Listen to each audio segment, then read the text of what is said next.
La Tierra primitiva es un lugar inhóspito, caliente y constantemente bombardeado por asteroides, meteoritos y miles de cometas que producen cráteres inmensos, parecidos a los de la Luna. Y lo que es mejor, tal vez sean los responsables de la llegada de una buena parte del agua que acabará cubriendo la superficie terrestre. Es por esta época cuando un objeto del tamaño del planeta Marte, que tiene la mitad de las medidas de nuestro planeta, choca con la Tierra para acabar formando la Luna. Bienvenidos a la Bitácora de Galileo, un podcast de ciencia y música. Con Xavi Villanueva y Hernán Libolsi.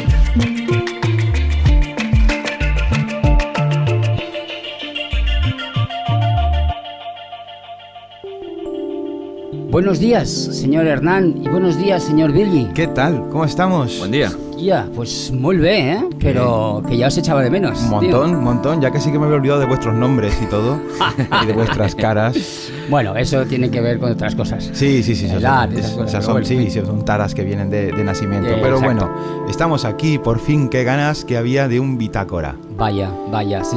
Nosotros que habíamos dicho que cada 15 días, pero bueno, en fin, cosas de la vida. Se nos ha alargado un poquito la historia, pero no pasa nada, aquí estamos de nuevo. No, la parte es eso, ¿no? Que no ganamos muchísimo dinero con este podcast, pero no es suficiente como para, claro. De vez en cuando prescindir de todo lo demás, ¿no? Entonces, hay que hacer otras cosas también para sobrevivir y pagar los yates y todas estas cosas, ¿sabes? Que siempre requieren de mucha inyección de dinero. Sí, Hernán, sí. Claro, Lo que tú digas. Claro, por eso estamos en donde estamos. Sí, vamos por faena. Sí. Bueno, pongámonos serios de una vez. Ya hemos tenido nuestras dosis de tontería habitual. Así que pues estamos aquí de vuelta reunidos. Por suerte estamos los tres otra vez. Aquí Black Noise al completo, con el Billy, con el Xavi y yo, quien les habla, Hernán. Y nada, con ganas de compartir esto que sabemos que nos apasiona como siempre. Y ya está, ¿no? Pues sí, además hoy ya llegamos. Este es un capítulo chulo, porque hoy ya llegamos, finalmente hemos llegado a la Tierra. Sí. Después de casi, déjame contar, pues casi 7.000 millones de años de historia del universo, por fin se ha formado la Tierra. Entonces vamos a hablar un poquito de eso. Así que llevamos tiempo con el podcast, madre mía. Sí, impresionante. Se dice rápido, Claro, no me extraña que hayamos ganado tanto dinero. Hombre, después de los 7.000 millones de años, ¿no? Total. Y bueno, qué gusto empezar a hablar de cosas que podemos tocar, ¿no? Porque ya la Tierra la podemos tocar. Claro, sí, señor. O no sé, en estos tiempos, en el momento en el que estamos ahora. Bueno, ahora lo hablaremos que, claro, en fin, que la Tierra no era precisamente lo más bonito del mundo en ese momento. Pero bueno, ya hablaremos, porque también la parte de música hoy es una parte también interesante. Sí. Porque viene un instrumentito que a ti te mola mucho. A mí me gusta mucho el didgeridoo, que es un instrumento de los aborígenes de Australia, que fue mi primer así gran amor de los instrumentos y el que me abrió un poco el paso a todo lo que vino después. Así que, bueno, para mí muy especial y seguro. Aparte tenemos una colaboración muy especial y vamos a abordar el tema de un punto de vista que no es el habitual. Fantástico, así me que, encanta. Mejor. Pues, tú, Ville, ¿qué tal? Muy bien. Sí. Aquí estoy en las ondas electromagnéticas sonorizando Qué el podcast. qué grande. Un lujazo. Tenemos con la música otra vez en vivo. El Ville lo tenemos tocando aquí en nuestro tecladito. Luego le haremos una foto. Y lo tenemos para hacer una foto, para enmarcarlo aquí al Ville. Claro, y lo colgamos. La foto a Ville. Deja que me ponga los pantalones antes. Sí. Ya nos vestiremos. Sí, porque queda feo. Sí. Pues nada más. Yo creo que le daría, como tenemos mucho material hoy, yo le creo que podríamos damos empezar. entrada al programa. Venga, vamos a la primera sección. Adelante.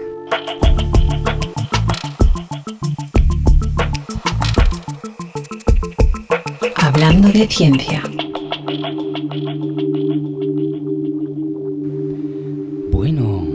Bueno, pues mira, estamos ya la semana pasada, el podcast pasado, estuvimos hablando del origen del sistema solar, ¿no? Y ahora ya nos vamos a centrar en el tercer planeta, en la Tierra. Básicamente porque es el lugar donde vivimos todos los seres vivos conocidos hasta el momento. Que eso, vuelvo a repetir, y en parte ya lo comentamos el otro día, no quiere decir que haya vida en otros sitios, ¿no? Pero de momento es lo que conocemos.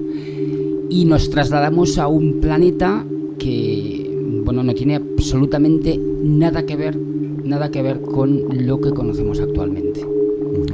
porque pensar que los planetas se forman de choques de partículas, como dijimos la última vez, y que eso lo que hace es que provoca básicamente una gran cantidad de energía, mucho calor. Entonces, inicialmente los planetas y la Tierra en concreto es una bola, pues casi como quien dice, incandescente, y que se irá enfriando poquito a poquito, desde fuera hacia adentro, ¿vale?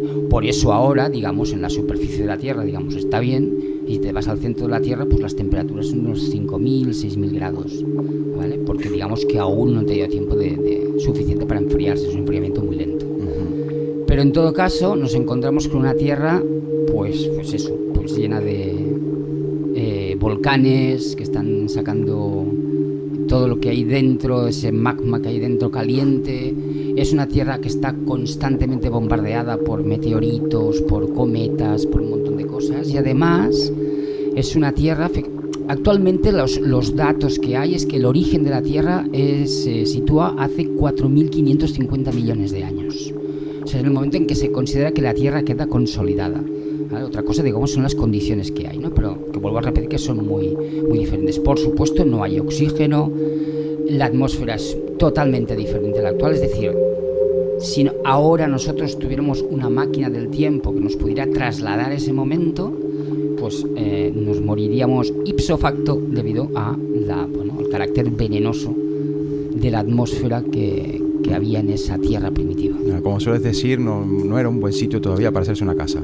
No, la verdad es que la casa tenía que estar muy bien protegida, porque si no lo tenía chungo. Y todo y así seguro que tarde o temprano te caía un cometa encima o un meteorito o alguna esto. Entonces, bueno, yo creo que no era un buen momento. Ya ves, y nos quejamos de ahora, ¿no? Efectivamente, sí, aquello era una fiesta. Pero bueno, en esa fiesta hay algunas hipótesis que hablan que algunas de las cosas que caían, básicamente los cometas que caían en la Tierra, caían en mucha más, se cree que en mucha más cantidad que por supuesto ahora. Claro, los cometas son trozos de hielo mezclado con roca y tal. Entonces, ¿qué pasa? Hay quien dice que una parte importante del agua que hay en la Tierra, del agua líquida que hay en la Tierra, vino a través de cometas. Es decir, que los cometas cayeron en la Tierra y encontraron la situación adecuada, digamos, para que ese hielo se acabara convirtiendo, después de varios procesos más o menos complejos, en agua líquida. Son muchos, ¿no? Se han caído, ¿no? O sea, que hay mucha agua. Claro, es que hemos de pensar, de hecho, se habla, en estos primeros tiempos de la Tierra primigenia, se habla de una época que se llama el Gran Bombardeo Tardío, que esto fue hace 4.000 millones de años, es decir, ya habían pasado unos 500 millones de años desde el origen de la Tierra, y hubo esto aquí hablamos de millones de años como quien habla de chorizos, tío. Están repartiendo millones como la lotería. Totalmente, parezco el calvo de la lotería. Pero, claro, ¿qué pasa? Esto desde el punto de vista geológico no es nada. A ver, pensar una cosa. La Tierra se origina hace 4.550 millones de años, es decir, 50 millones de años. Y los primeros indicios de formas de vida que tenemos en la actualidad son de hace unos 3.800 millones de años, ¿vale? Es decir, entre el origen de la Tierra y el origen de la vida pasó, a ver, ahora voy a poner unas comillas muy gordas, muy poco tiempo. O sea, en la escala geológica pasaron menos de 1.000 millones de años. Esto a muchos científicos les hace pensar que el origen de la vida puede ser algo relativamente fácil que se dé en otros sitios del universo. Claro, que esto es un poco también lo interesante de esta historia. Y una cuestión, el agua que portan esos cometas, o que portaban esos cometas, ¿viene del espacio? ¿Viene de algún sitio? ¿Se forma el agua por la condensación de la roca? No, a ver... En ese agua supongo que vienen bacterias y microbios y cosas de estas, ¿no? Eso es mucho suponer. ¿O no? Eso es mucho suponer. No. A ver, vamos a ver. Es una pregunta, ¿eh? No. Sí, ya lo sé. Sí, no, los cometas son restos de la formación del sistema solar. Y cuando se forma el sistema solar, cuando se forma una estrella en realidad, ahí interviene la formación de la... Aquí también se forma agua. No se sabe muy bien aún los procesos cómo van, pero se forma agua. Agua en estado vapor en estado hielo, ¿vale? Entonces esa agua se incorpora en esos restos que acaban deambulando por el sistema solar. Son los cometas, los asteroides, etcétera, etcétera. Los asteroides son más rocosos, los cometas tienen más contenido en agua.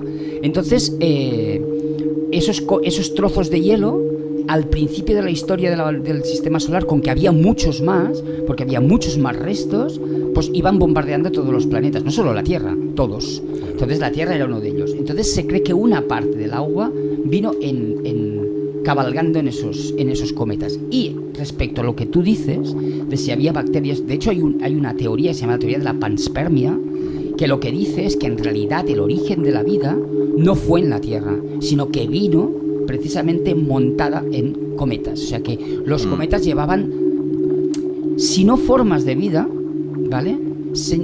Podrían llevar elementos químicos esenciales para la formación de la vida. Por ejemplo, aminoácidos, que son los componentes esenciales de la proteína. Hace tiempo lo leí, no sé dónde. Sí, que era una posibilidad de que las primeras bacterias que tú hablas en el espectáculo que se crearon en la Tierra también podían haber venido desde el espacio exterior. Eso es lo que se llama la panspermia. Lo que pasa es que esto es un mal negocio. Ya. Porque lo que haces con eso es decir, ante la gran pregunta del origen de la vida, lo que haces es decir, no, es que la vida no se originó aquí, la vida vino de fuera. Dices, hostia, pues entonces vaya negocio. Quiero decir, entonces, ¿cómo se origina la vida? No lo encuentro nada descabellado tampoco.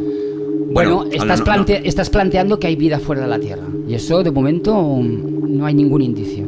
Ninguno. Cero indicios. No hay nada categórico que esté diciendo... No hay ninguna bacteria... Nada. No se ha encontrado... universal que esté en otro planeta, en otro sistema... Esto nos gustaría a todos mucho. Nos encantaría, ¿eh? Y no solo una bacteria. Si puede tener tentáculos la bacteria, pues mejor. Y 4 ojos. Un kraken. Exacto, un kraken. No sé por qué estaba convencido de que sí que nos llegan bacterias y microbios desde el espacio exterior. No, porque eso significaría que hay vida fuera de la Tierra. Claro. Y de momento no tenemos nada de eso. Qué pena. Esto es lo que hay. Sí.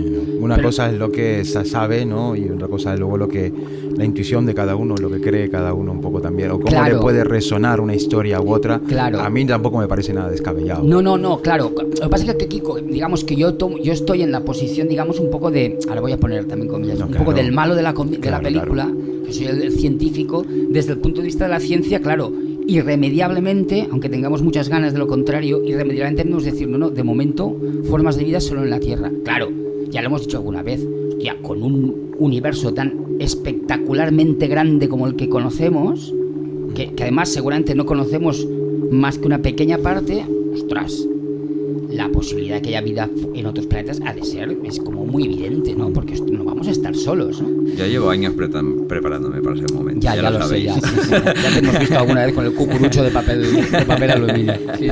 Pero abierto, ¿no? Con un canal abierto. Correcto, nosotros tiene encerrado, el vídeo tiene abierto y yo también. Para potenciar la conexión todavía. He modificado el Televín y todo para ese día. Pero queremos que nos lean la mente y sepan que estamos convencidos de que si vienen, nos vamos con ellos. Bueno, queridos telespectadores, queridos radio oyentes o postoyentes, aquí veis cómo estoy rodeado de personas que tienen el tema, bueno, están ahí, en fin. Sí. ¿Qué queréis que os diga? Entonces, ¿Sigo? Te creemos a ti antes que nada, Xavi, sí, claro. Nuestra Biblia. Bueno, tengo mis dudas.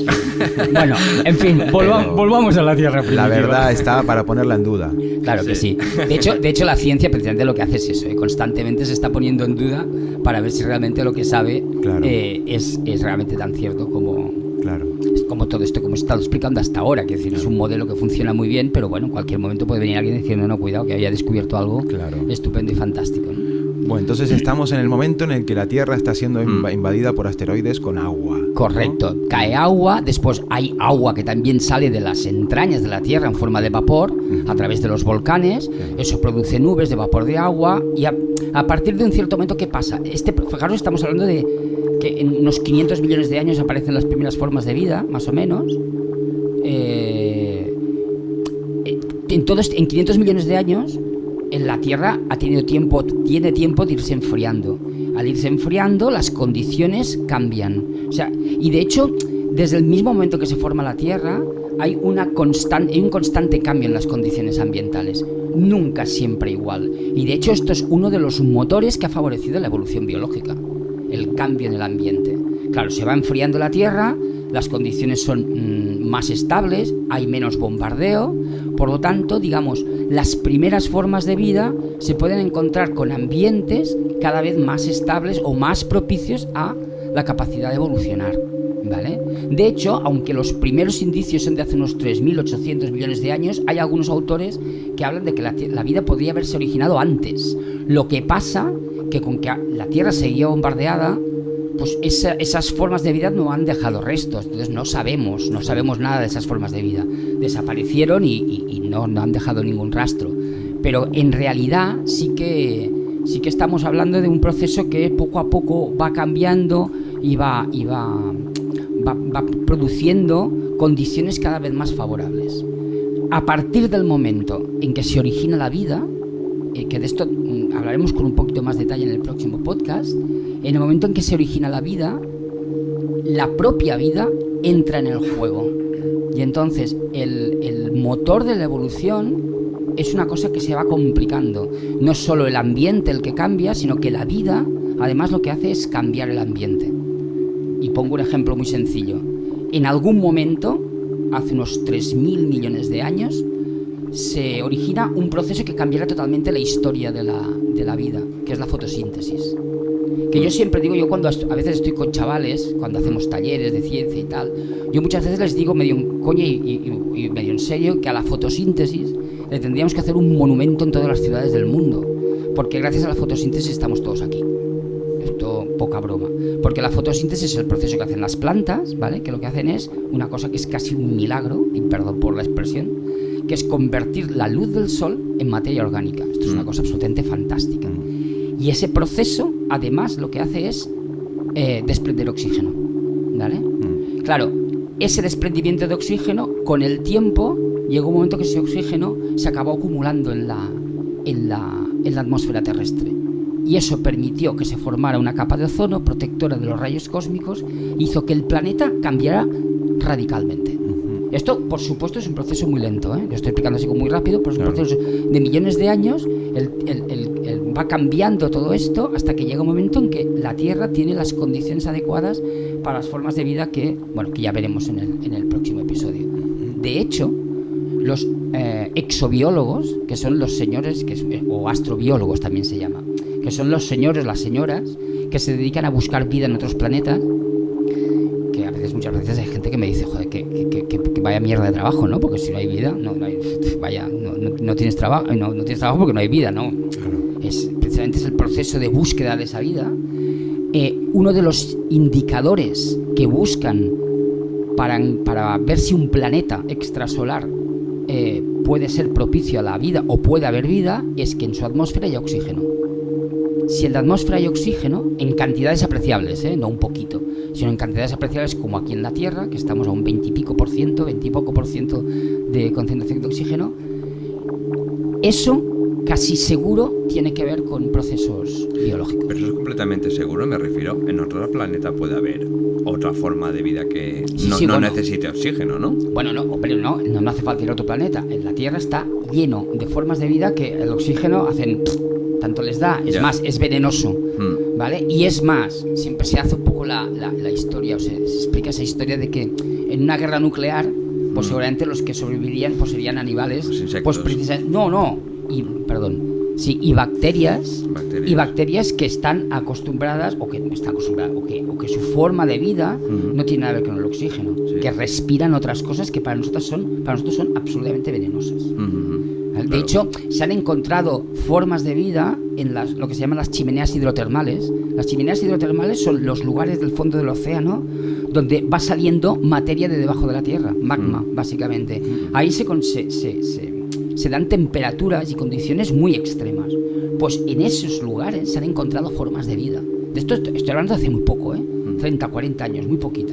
Claro. Entonces, claro, cuando encontramos formas de vida así, ostras, los científicos dicen, joder, pues si esto lo encontramos aquí, podemos encontrar alguna de estas formas de vida, o formas de vida parecidas, muy extremas, de hecho se llaman formas de vida extremófilas, formas de vida en otros planetas que tengan condiciones muy diferentes. Y sigue evolucionando, evidentemente. Por supuesto. El otro día vi una noticia que había un escarabajo, un japonés, un experimento, que había evolucionado para evitar los jugos gástricos de sus depredadores. Pues sí. O sea, un escarabajo que se lo comía un ratón y estaba ahí 3 o 4 días y después salía por el culo, con perdón, el ratón, vivito y coleando el escarabajo. Y entonces era como algo que bueno, decías, ostras. Bueno, sí, las propias bacterias que nosotros tratamos con antibióticos, pues poco a poco lo que van haciendo es buscando estrategias para que los antibióticos no les afecten. Claro. Y eso es algo que está ahí, que está pasando. Quiere decir que el proceso de evolución, lo de la evolución es una cosa que no cambia, es constante. Todo evoluciona, absolutamente todo cambia. Hemos estado viendo a lo largo de los podcasts cómo el universo ha ido cambiando a lo largo del tiempo y seguirá cambiando. Y bueno, el cómo será luego el futuro del universo es una cosa que... Todo esto es un poco, pues ya es ciencia ficción, saber qué es lo que pasará. Pero sí que es verdad que en ningún momento será lo que es ahora. Yo qué sé. No.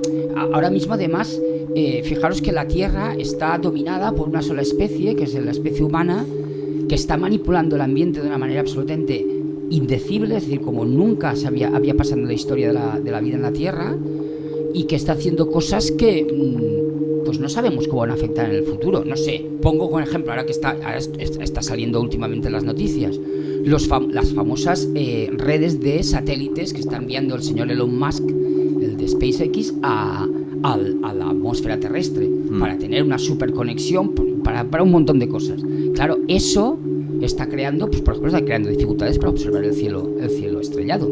Es decir, todas estas cosas estamos manipulando la Tierra, el entorno, de tal manera que el cómo será la Tierra dentro de, yo qué sé, 50, 100 años, yo Sí, casi de te hecho diría salió, que no me atrevo ni a imaginar. Salió la noticia de que fue en el círculo ártico, que se registró una temperatura de 38 grados. No sé, yo ese dato no lo sé, pero bueno, sí que se sabe que el Ártico se está deshaciendo. 38 grados marcó una temperatura de la más alta de toda la historia de Puede ser, allí. todo puede ser, ya digo que Sí. es una barbaridad. Entonces, Sí, claro, pasado. es decir, que al proceso habitual de la evolución, que es un proceso generalmente lento, ¿vale? Se añade ahora la presencia del ser humano, que lo que está haciendo es incrementar de alguna manera todos esos, según qué procesos. Entonces, Malditos humanos. Claro, fíjate. Entonces, claro, comparamos esto, la Tierra primitiva, que era un lugar absolutamente desolado, absolutamente triste, que no había nada y que era imposible vivir, a lo que es ahora. Y fíjate, han pasado 3.000 millones de años, y esos 3.000 millones de años han dado para mucho. Y esto es un poco también porque no me quiero extender más, que es lo que hablaremos en el próximo podcast, cuando hablemos directamente del origen de la vida. Claro. Que es un tema bastante apasionante. Very interesting, Xavi. Sí. Very interesting. Sí. Y bueno, y ahí estamos. Posiblemente acabemos como el principio, ¿no? Totalmente desolados. Bueno, esto Si seguimos, ¿no? No lo sé. A ver, vamos a ver. Yo siempre explico una cosa que a veces a la gente, esto por ejemplo a los niños intento no explicarlo, porque se asustan. Porque además los niños no tienen conciencia del paso del tiempo. Cuando hablas de millones de años, los niños dicen, bueno, claro. y los adultos. No, a mí yo me hablan de un tampoco, millón de años y digo, vale, sí, yo hago ver, No. pongo cara de entenderlo, pero ya está. Según que Vale. la edad de un niño, dices 3 días y ya, o Y ya 2 está, días correcto. y ya. Pero fijaros una cosa, con el proceso de evolución del Sol, de nuestra estrella, el Sol poco a poco se va a ir hinchando, poquito a poco, se va a hacer cada vez más grande hasta que se convertirá en una gigante roja, ¿vale? En ese proceso de hincharse, ¿qué pasa? La cantidad de energía que va a llegar a la Tierra por unidad de superficie, por decir algo, será cada vez mayor. Entonces los cálculos que se hacen es que dentro de unos 500 millones de años en la Tierra no habrá posibilidades de vida, Claro. porque los océanos se habrán evaporado. Es decir, entonces incluso esto hablaba el propio Stephen Hawking, dice que aquí el futuro es el espacio, es decir, lo miréis por donde lo miréis, porque de una forma o de otra llegará un momento en que este planeta, si pensamos, no, los seres humanos tomamos conciencia y bien, no sé qué y tal, este planeta llegará un momento en que las condiciones que reinen en este planeta serán absolutamente inimaginables y no será posible vivir, a no ser que alguien invente una cosa absolutamente también inimaginable, que sea coger el planeta y cambiarlo de órbita. Pero si ya entramos en el mundo de la ciencia ficción O dura. controlar además. la estabilidad del Sol. Sí, o controlar la estabilidad del Sol. Claro, entonces ya entramos en el reino de la ciencia ficción, que es maravilloso, pero claro, pero que es bueno, ahí ya, en fin, podríamos hacer otro podcast solo de esto. Claro. Pero quiere decir que de una forma o de otra, si no manipulamos nada, llegará un momento que la Tierra o nos vamos o nos vamos. No, pues tú imagínate lo que somos capaces de hacer ahora mirando 50 años de atrás. Claro. ¿Cuánto has dicho? 500.000 años. 500 millones. 500 millones. Es que es una barbaridad. Es que es una barbaridad. A ver, ese momento igual ya nos hemos convertido en bolitas de luz todos y no nos hace falta oxígeno. Claro, tío, yo es que hace 50 años, yo os lo explico también, yo vi la llegada del hombre a la luna, del ser humano a la luna, lo vi en blanco y negro por la tele. Yeah. Y había un canal de televisión en mi casa. Había casas más ricas que tenían 2 canales. Pero si no, solo tenía un canal. Y era en blanco y negro, tío. Y de esto solo hace 50 años. Sí. Y ahora eso lo podemos ver en un vídeo a través de un telefonillo. Claro, o sea, lo que puede pasar en 500 millones de años es... a mí se me escapa absolutamente. No hay guionista que sea capaz de crear una historia, yo creo, sin divagar demasiado. Bueno, apasionante, cada vez, no sé si decir cada vez más, ¿no? Cada momento de la historia tiene su momento especial, tiene su jugo, pero bueno, estamos llegando a momentos, eso que decimos, tangibles, momentos que podemos ya comprender un poquito más la historia de nuestra Tierra. Así que, bueno, maravilloso. Fantástico. Y... yo creo que lo podríamos dejar aquí porque si no yo me enrollaré y empezaré a pisar el bitácora de la semana del próximo. Sí. No paramos aquí. Entonces, todavía. Vamos a entrar en la música que también mola mucho. Claro. Entonces, para ubicarnos en el tiempo, ahora estamos en un momento en que la Tierra empieza a haber oxígeno, empieza a haber agua. No. En que la estrella se ha formado, ¿vale? Y que van a aparecer las primeras formas de vida. Vale, o sea, está todo listo para que aparezcan las primeras formas de vida. Si no han aparecido ya algunas que no sabemos que ha existido, pues ahora empezarían a crearse el caldo de cultivo. El caldo primigenio. Exactamente. Pues ahí nos quedamos, en el caldo primigenio. La placenta primigenia. Wow. Genial. Entonces, en el próximo programa ya empezamos a hablar de la evolución de la vida. Correcto. Ahí sí que nos va a tocar directamente. Muy bien, venga. Necesitaremos más tiempo para el podcast, ¿eh? Yo qué sé, tendremos que hacer doble. Sí. Yo creo que me voy a hacer una máquina para traducir todo lo que dices. Hay que escuchar el podcast. Mira que todas las producciones que tenemos, yo creo que somos nosotros 3 que vamos escuchando, o tú y yo que vamos escuchando para entender. Sí. Pero bueno, nada, ya está. Vamos a la siguiente sección, que tenemos mucho contenido también y muy interesante. Venga, vamos allá.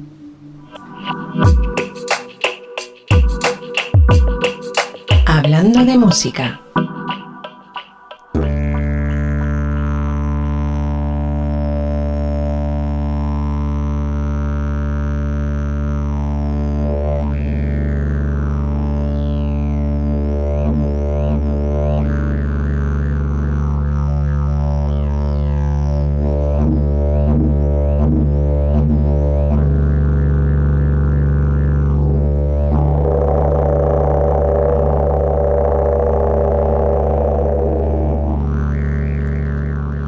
Pues esto que estáis escuchando ahora de fondo, que hemos escuchado ahora al principio, es el didgeridoo, un instrumento procedente de Australia.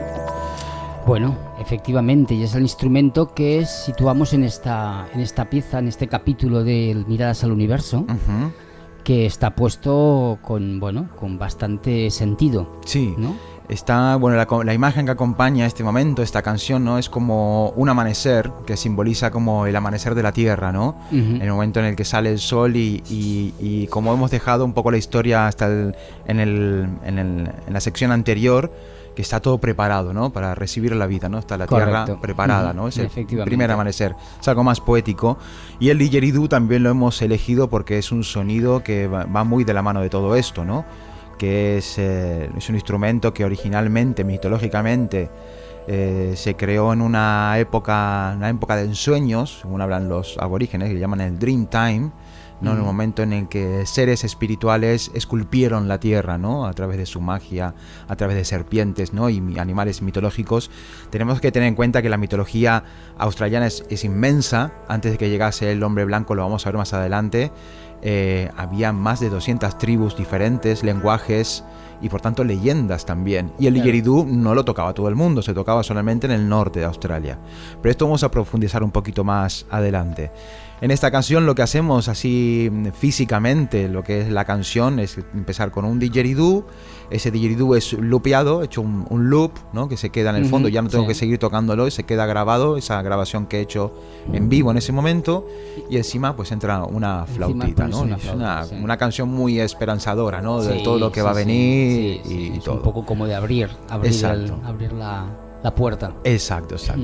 Y bueno, ¿y qué es un didgeridoo? ¿Qué es un didgeridoo Pues físicamente? ¿Qué es un didgeridoo? Didgeridoo es básicamente un tubo hueco.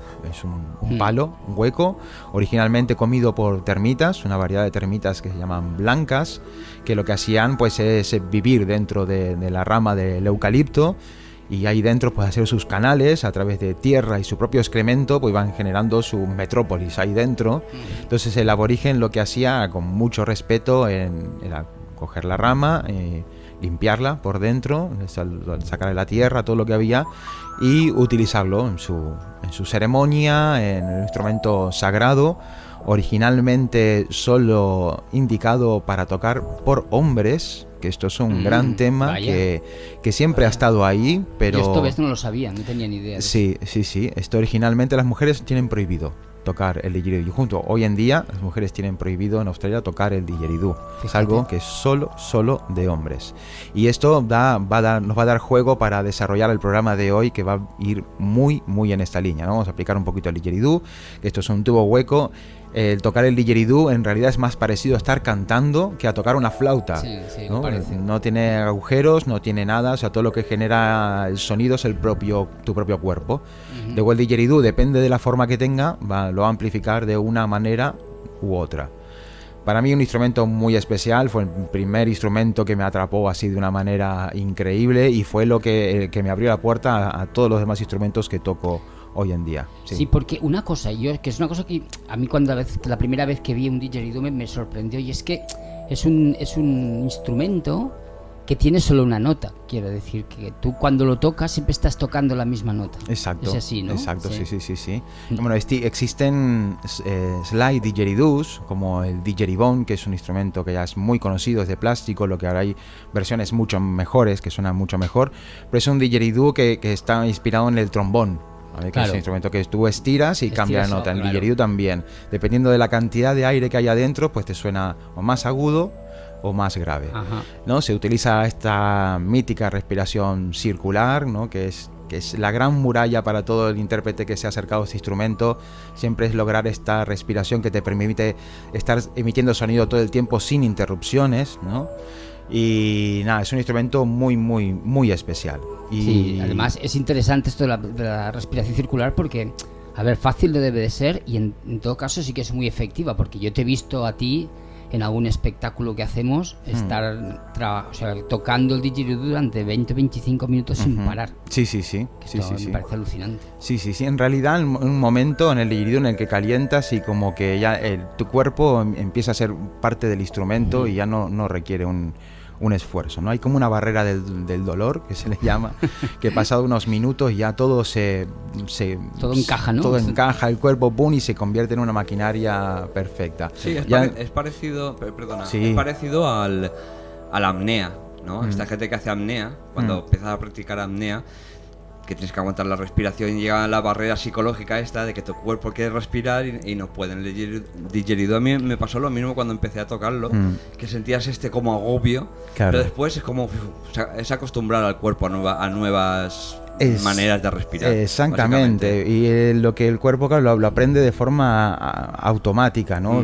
Cuando yo toco el didgeridoo no pienso en respirar, ¿no? Al principio sí, ¿no? Tienes que, es algo muy cerebral, porque tienes que forzar al cuerpo a respirar de una manera en la que nunca has respirado, y es algo, la respiración, que está metido en nuestro subconsciente. O sea, vamos a meter mano ahí atrás donde dice: mira, esto ya no es así. Bueno, sí, va a seguir siendo así cuando estás normalmente, pero cuando toques el didgeridoo ya no vas a respirar de la misma forma. Claro, en el didgeridoo no respiramos como respiramos normalmente, que nos llenamos y nos vaciamos, ¿no? Así constantemente, cíclicamente. En el didgeridoo tenemos siempre una capacidad de aire dentro de nuestro cuerpo, como media capacidad, como medio tanque lleno de aire, podríamos decir, y a través de la respiración circular, a través de pequeñas dosis que van entrando todo el tiempo prácticamente, poquitas dosis, vamos renovando y manteniendo la pureza de ese aire que hay dentro, ¿no? Que también puede pasar que el aire dentro se vicie y te ahogues, porque al final no es todo aire lo que tienes, sino que es el aire como muy, muy viciado. Es algo espectacular lo de la respiración circular, y es una técnica que se utiliza no solamente en el didgeridoo, ¿no? En otros instrumentos, por ejemplo en el duduk de Armenia, la persona que hace el bordón, que acompaña al duduk principal, está haciendo respiración circular, ¿no? Launedas de Italia, de Cerdeña, que son una especie de gaita sin bolsa, en la que la gaita es tu boca. Fíjate. También se emplea respiración circular, y así con un montón de cosas. Y el didgeridoo, que tiene de especial eso que decías, es una sola nota. Es un instrumento que, claro, a nivel melódico no tiene ninguna ventaja, de hecho todo lo contrario, porque limita, ¿no? Todos los instrumentos que están contigo los limitan a estar puestos en una nota, ¿no? Claro. O en base a esa nota. Entonces tenemos un instrumento de viento, pero al contrario de los instrumentos de viento, no es un instrumento melódico, sino es un instrumento rítmico, puramente rítmico. A través de la respiración pues se van creando los ritmos y las diferentes variaciones del instrumento. Y también es algo muy personal, ¿eh? Tal cual como cada uno tiene su tono al hablar, su forma, su cadencia, ¿no? Su cantito al hablar. Sí. Cada persona, cada intérprete tiene también su personalidad. Exactamente, sí. Su personalidad ahí en el didgeridoo. Ville también toca el didgeridoo, aparte tiene su parte electrónica, pero tiene también su parte humana ahí, y su parte que disfruta de estas cosas un montón. Bueno, yo lo sé. Yo cuando lo vi la primera vez tocando el didgeridoo, yo me tranquilicé, digo, hostia. No, de hecho, bueno, Hernán lo sabe, cuando vivíamos con Kika y en Son Español fue el punto donde yo empecé a descubrir instrumentos acústicos, pero que tenían mucha relación con la música electrónica que yo estaba generando. Porque básicamente un didgeridoo desde el punto de vista electrónico es un oscilador, que son la vibración de los labios, un filtro, que es tu boca, y un amplificador, que es el tubo del instrumento.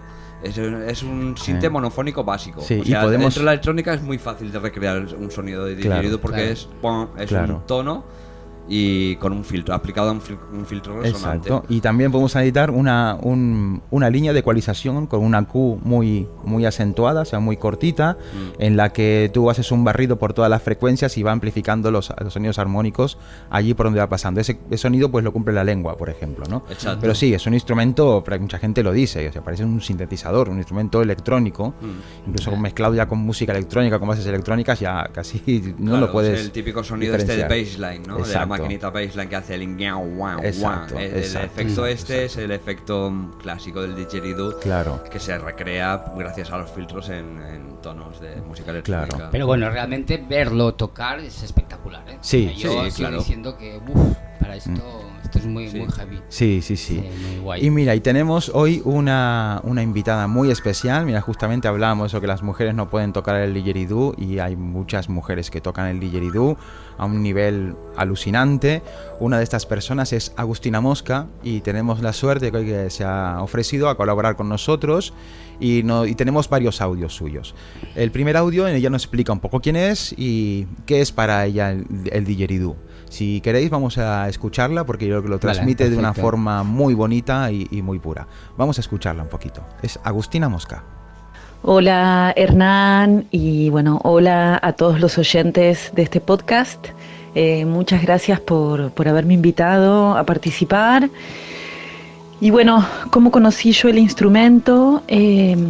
Pues eso fue en el año 2000.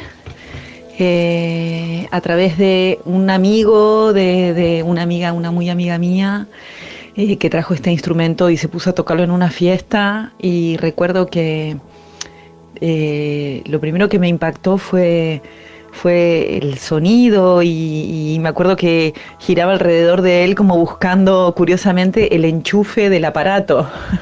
No entendía cómo funcionaba. Y luego me recordó enseguida estas músicas de Jamiroquai y dije, pucha, era esto lo que sonaba. Pero luego fue a mediados del 2001, cuando viajé a Barcelona, que verdaderamente me empecé a interesar por el instrumento. Ya había intentado tocarlo alguna vez y me había quedado como enganchadísima con el sonido, sin entender esto de la respiración circular ni nada, pero enganchada con el sonido. Y cuando viajé a Barcelona a mediados del 2001, pues ahí me topé con un montón de gente que estaba aprendiendo a tocar y me llegaron músicas de gente blanca tocando el didgeridoo de Australia, como Simon Lambi, como el disco Axis, donde toca Michael Jackson y Mike Edwards. Y ahí empecé a entender o a vislumbrar más bien la potencialidad musical del instrumento. Y yo estaba en una búsqueda musical hacía un tiempo, intentando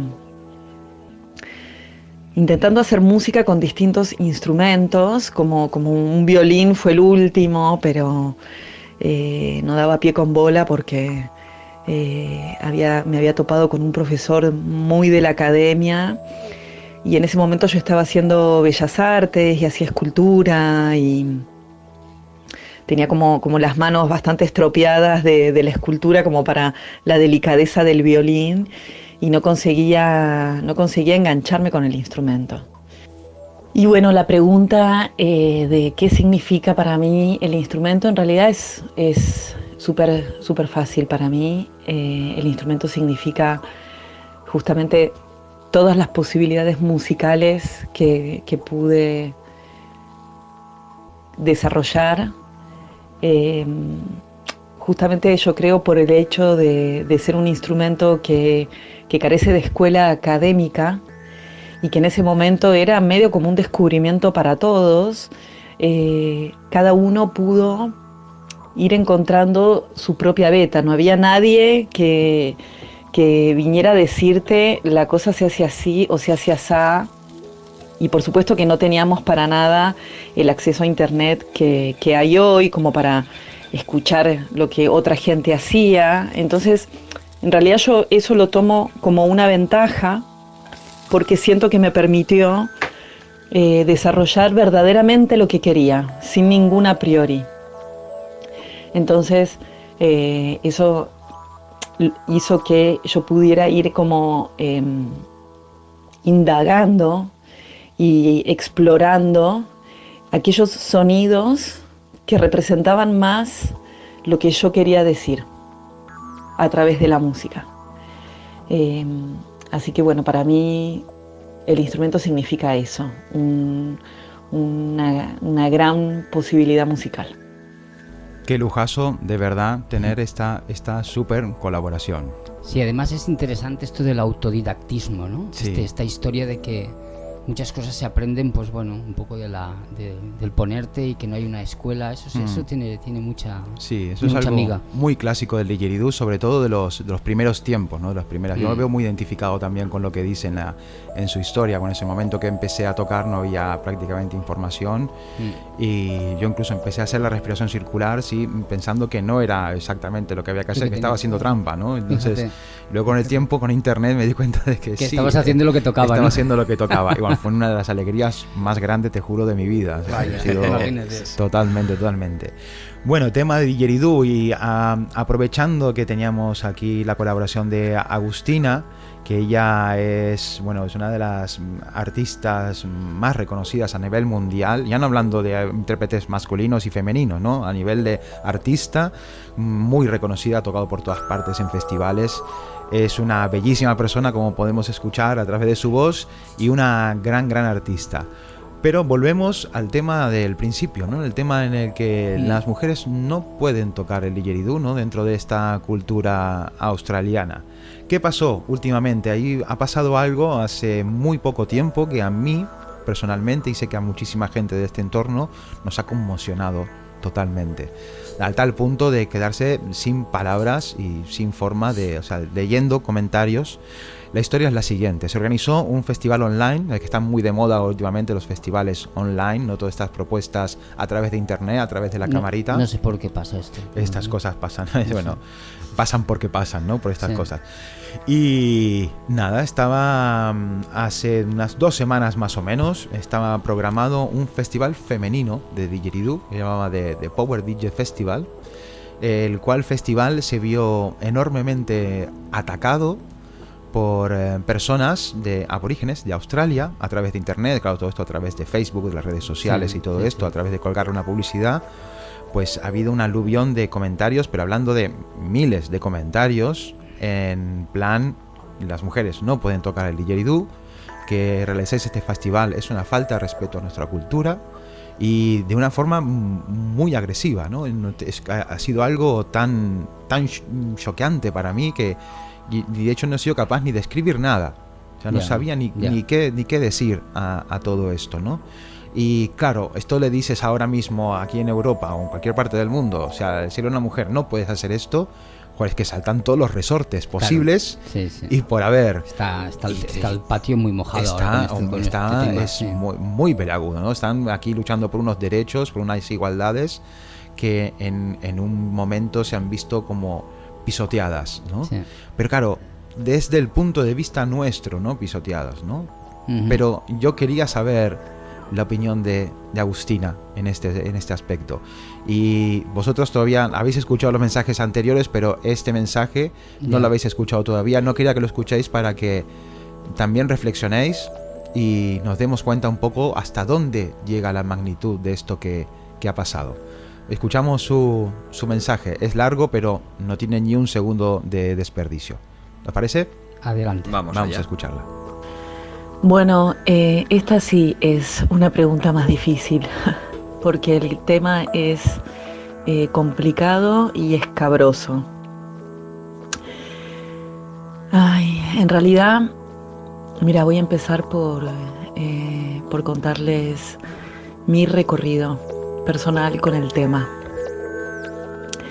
Porque en este momento en el que yo llegué a Barcelona y me empecé a verdaderamente interesar en el instrumento, enseguida se me dijo esto, que las mujeres en Australia no tocan, que la ley aborigen prohíbe a la mujer tocar. Lo cual, en su momento, bueno, capaz que un poco esto que decís vos, ¿no? Como que nadie le prestaba mucha atención o nadie sabía muy bien a qué se refería o por qué, ¿no? Todos entendíamos cuestiones culturales, ¿viste? Y todo eso. Y entonces, de alguna manera, para yo protegerme, entre comillas, de eso, lo que hice fue cerrar la compuerta a todo lo que fuera aborigen. No por rechazarlos, sino por no molestarlos. Entonces dije, bueno, no sabemos esto de qué se trata, entonces yo no me voy a poner a escuchar música aborigen, ni me interesan los ritmos tradicionales, ni quiero aprender nada de eso. Sobre todo al principio, cuando uno empieza a tocar, que es muy como una esponja, y al menos esa fue mi experiencia, eso sentí yo, que todo lo que escuchaba se me pegaba. Y de verdad yo lo que quería era no transformar lo que escuchaba de afuera, sino sacar lo que sentía adentro. Entonces cerré esa compuerta y de hecho me encerré literalmente, porque cuando yo empecé a tocar me daba mucha vergüenza porque la gente que estaba alrededor mío ya tocaban y tal, entonces me escondía en la casa donde vivía, compartía con unos amigos y me ponía ahí a tocar sola. Entonces eso me sirvió verdaderamente para esto que decía antes, ¿no? Lo de desarrollar mi propio estilo. Entonces yo siempre me sentía ajena a todo lo que fuera aborigen. Luego sí empecé a leer sobre la cosmología de ellos, sobre la visión que tienen de ver el mundo, luego de un viaje que hice a Australia, donde conseguí un libro que se los recomiendo a todos, que se llama Voices of the First Day, que no creo que esté traducido al español, de un tal Lawrence, no me voy a acordar del apellido, pero se los puedo buscar, donde este hombre cuenta la visión que los aborígenes tienen del mundo, que es totalmente diferente a la que tenemos nosotros en Occidente. Entonces, eso es una clave para entender un poco lo que pasa con este tema, ¿no?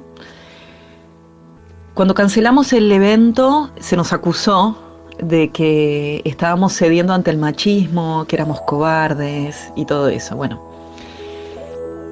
yo creo que quizás haya algo que tenga que ver con el machismo, quizás en algún lugar, pero lo que sucede es mucho más complejo que eso. Durante los 20 años casi que llevo tocando, cada tanto yo he recibido este tipo de agresiones, pero de forma muy aislada, ¿no? Me pasó mismo en la calle tocando, de mujeres que se me acercaran a gritarle al público que me estaba escuchando: no escuchen a esta mujer tocar porque este es un instrumento de hombres, ella no lo debería estar tocando, y a los gritos pelados, en inglés, insultándome. Y en general siempre eran mujeres. Los hombres a veces se ponían también así medio agresivos y tal, o por mail, me llegaron a mandar mails a mi cuenta privada, a través de mi página web, o posteando comentarios en los videos. Pero siempre un poco más suaves. Y con alguno de estos hombres sí establecí un ida y vuelta de mails explicándole que yo no tocaba música aborigen, que nada de lo que yo hacía tenía que ver con los ritmos o lo que ellos tocaran, porque me parecía que sí, tocar un ritmo aborigen sin entender de qué se trata es vaciarlo de contenido. Y contándole lo que pasaba acá en Europa, que había muchísimos festivales de didgeridoo, que además de honorar este instrumento que ellos preservaron durante tantos miles de años, hablábamos de ellos y de la realidad que ellos viven hoy día. Y al final, bueno, entre mensaje y mensaje empezó a aflojar la tensión y finalmente el señor estuvo de acuerdo, digamos, de alguna manera con que yo tocara, me felicitó por mis videos y tal. Y yo también le dije, bueno, la ley aborigen, además, solo compete a los aborígenes, y yo no soy aborigen ni australiana, ¿no? Como diciendo, bueno, esto es como pretender que los musulmanes pretendan que todas las mujeres usemos burka, porque para ellos la ley, la mujer tiene que cubrirse el cabello. Entonces, no fue nuevo para mí, ni fue nuevo para muchas de las que participaron de la organización de este evento. Pero lo que sucedió acá fue que de pronto pusimos de manifiesto algo muy concreto que tiene que ver con las consecuencias de la colonización inglesa en Australia. Que en realidad es lo mismo que sucedió en toda América, del norte al sur, con la colonización española, pero aquello pasó hace 500 años y esto hace apenas 200. Entonces todavía podemos ver los estragos que la colonización generó en la civilización originaria.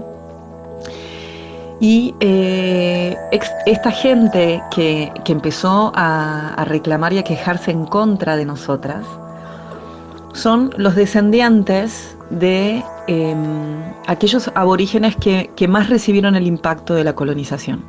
Y son parte de lo que se llama la generación robada, que es una táctica que los ingleses aplicaron en todas sus colonias y que fue secuestrar a todos los niños mestizos y niñas mestizas para educarlos a la inglesa. Entonces los arrancaron de sus familias y los metieron en orfanatos. Y bueno, esta gente hoy tienen alrededor de 40, 50 años y no tienen ni idea de dónde son, de dónde vienen. Han perdido completamente su identidad, su lengua, su origen, todo. Y lo único que les queda es la ley aborigen, que no la entienden muy bien quizás, digo yo ingenuamente, pero es lo último que les queda. Entonces ellos se aferran a esa ley de una manera más fuerte que quizás aquellos que vemos que viven semi-tradicionalmente en el norte de la isla, que es de donde se supone que el instrumento es originario. El instrumento se expandió a las costas y al sur con la llegada de los ingleses. Los ingleses son los que le ponen el nombre de didgeridoo, por un nombre onomatopéyico, por uno de los sonidos que los aborígenes repetían.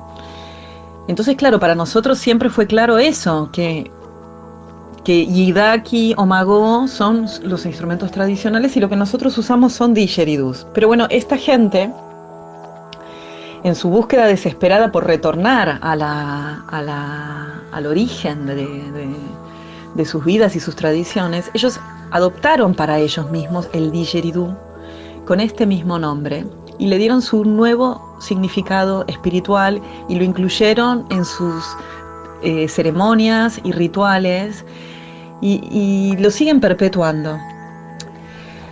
Entonces, yo creo que la queja no tiene que ver directamente con nosotras. Yo siento que nosotras fuimos un chivo expiatorio, una excusa perfecta de otra cosa que esta gente está reclamando y que tiene que ver con su reconocimiento, el reconocimiento de la sociedad australiana misma, que por mi corta experiencia ahí puedo decir que he visto muchísimo racismo contra el aborigen, el mismo racismo que existe en toda América contra todos los indígenas.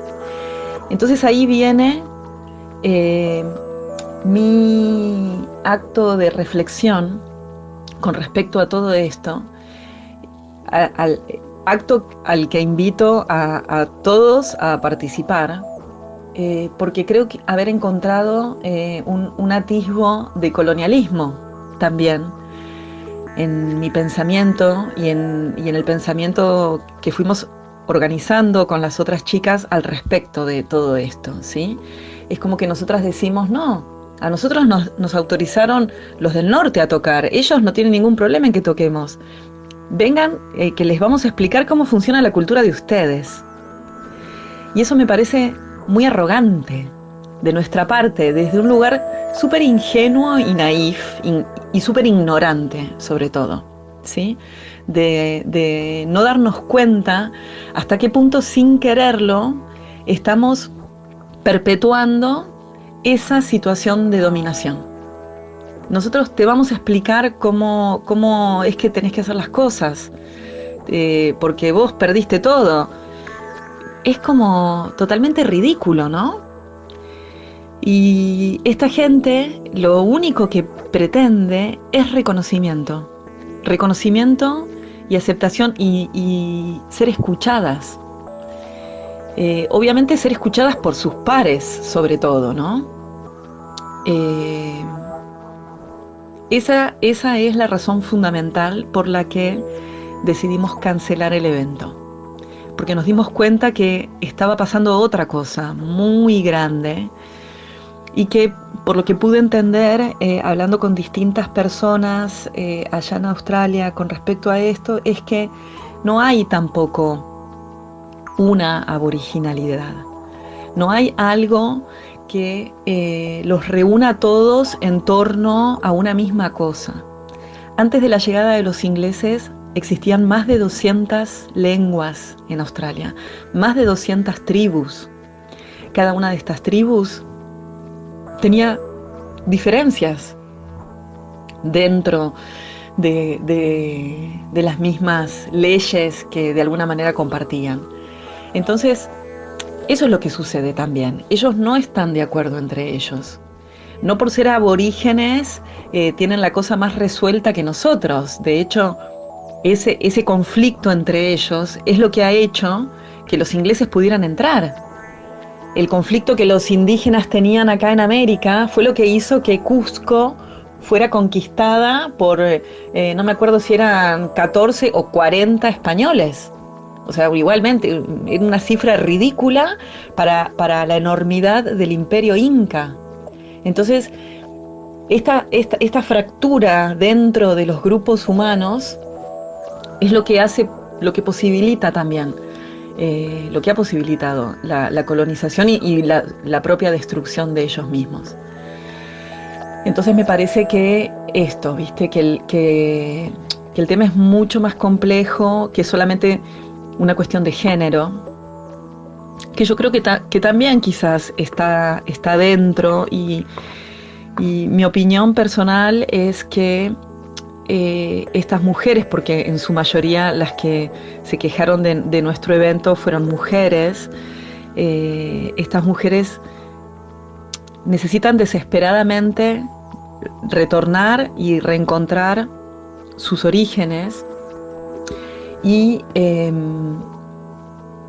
de alguna manera como que como si no pudieran permitirse dudar de la veracidad de sus leyes o de la actualidad de sus leyes. Porque uno de los comentarios que más me impactó de los 5.000 comentarios que aparecieron en cada post que hicimos, fue el de una mujer que dijo: si nosotras no podemos tocar, ellas tampoco. Entonces, bueno, yo vislumbro ahí un poquito quizás esta cuestión de género, ¿no? De decir, bueno, nosotras no podemos, capaz querrían, me gustaría preguntarles. Pero bueno, me estoy extendiendo un montón. El diálogo con ellos y ellas, nos encantaría abrirlo. No sé si es posible, de verdad, no sabemos si es posible. De ninguna manera el interés es convencerlos de que lo que nosotros estamos haciendo está bien. Nosotras sabemos que lo que estamos haciendo está bien para nosotras. Yo creo que simplemente los tenemos que dejar ser, respetarlos en su espacio y no intervenir más, porque eso es también para mí un gesto colonizador. Ir a intervenir para ayudarlos, porque nosotros sabemos cómo ayudarlos. No, ellos necesitan ser libres y ejercer su libertad en su territorio, que sus tierras sean devueltas, que sus derechos sean devueltos. Y bueno, y que consigan ellos mismos rehacerse y rearmarse luego de todo este terremoto colonialista que vienen sufriendo desde hace 200 años. Y esto, para mí, me sirve para abrir la visión a los indígenas de mi tierra y ver qué es lo que pasa acá en Argentina y en mis países limítrofes, donde los indígenas siguen luchando por sus tierras, pero son completamente silenciados, no aparecen en ninguna noticia, nadie sabe nada, es como desaparecieron por el ostracismo de la población. Entonces, abramos los ojos un poquito hacia adentro y hacia ver eso que tenemos alrededor y que por ahí no lo vemos tanto. Y bueno, por mientras, por supuesto que seguir haciendo música y todo esto. Eso. Bueno, espero no aburrirlos con mi charla. Lo siento si me extendí mucho. Un abrazo para todos. Pues los pelos de punta. Yo en mi caso, ya la primera vez que lo escuché me lo puse y ahora más todavía. Bueno, yo creo que después de esto, yo creo que podríamos acabar el podcast y ya irnos a nuestras casas, porque esto es lo que se llama una argumentación de una brillantez espectacular. Me ha parecido espectacular todo el encadenamiento de razonamientos que hace que calle la boca de cualquiera. Sí, no, aparte que es un acto de humildad y de mucho, respeto, pero bestial. Que son pocas veces visibles hoy en día, ¿no? Incluso traspasando por encima tuyo. Claro, es que además fíjate, porque es curioso estas cosas, además es bueno, a mí personalmente me gusta que me sorprendan y que me rompan esquemas, porque yo recuerdo cuando tú antes de hacer el podcast nos has dicho, mira, tengo esta intervención porque pasó esto, claro, mi primera reacción es, joder, es que ya les vale, ¿cómo que la mujer no puede tocar el...? Ya, claro. O sea, estamos metidos en nuestra película de, no, ahora hay que luchar por el feminismo y tal, y nos olvidamos de la complejidad de muchas de las cosas que hay detrás. En el mundo en que vivimos, que todo va tan rápido, que la gente aprende con 2 vídeos de YouTube y que en realidad no está aprendiendo una mierda. viene alguien y te dice, no, espera, vamos a analizar esto con un poco de calma, y resulta que esto es mucho más complejo. Fantástico. Maravilloso, maravilloso. Un agradecimiento enorme, Agustina, por habernos transmitido esto. Ya le he dicho, ya has hecho prácticamente el podcast tú, ya está, ya no hay nada más que añadir, incluso he añadido datos de historia, que a una visión muchísimo más amplia de lo que me pasa lo mismo que a ti. A mí me dolía muchísimo leer de esos comentarios y sentía esta angustia, ¿no? De decir, ¿cómo puede ser que esté pasando esto? Pero claro, no tenía esta visión tan profunda y tan general de todo. Pues eso, repetir las gracias. Yo creo que es un podcast más que recomendable para escuchar por todo el mundo. Y nada, ya está, nada más que añadir. No queda nada más que añadir. No. Yo creo que... Nos despedimos, Billy. Sí, yo me quedo sin palabras, desde luego. O sea, sí, supongo que a lo largo de la historia de la música siempre ha pasado lo mismo, me refiero, o sea, compositores, tú dices, ¿qué compositores de música clásica femeninos hay? Tienes que pensarlo durante un muy buen rato. Entonces, claro, a lo largo de la historia siempre ha existido estas conexiones. Claro, lo que cultura, ¿no? Ahora mismo hay un desfase muy grande, ¿no? Entre a veces una cultura y otra, ¿no? Lo que se ha logrado aquí no se ha logrado en otros sitios. Pero bueno, ante todo, el respeto, el saber cuál es tu lugar, importantísimo, y responder a un ataque violento con amor, que es lo que se ha hecho, esto hoy en día no tiene precio. Sí, absolutamente. Exacto. Y con esto me despediría ya. Sí, nada más que decir, un acto de compasión hacia la humanidad. Ya está. Gracias a todos por estar una vez más allí. Nos vemos en el próximo capítulo de Bitácora de Galileo. Hasta pronto. Un abrazo. Hasta pronto.